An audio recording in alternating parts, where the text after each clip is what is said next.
wanita Indonesia. Buktinya terima uang 4M ujungnya. Itu DP rumah.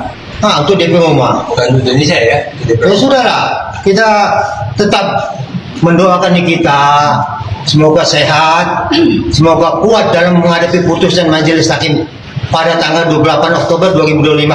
Kita saksikan ya.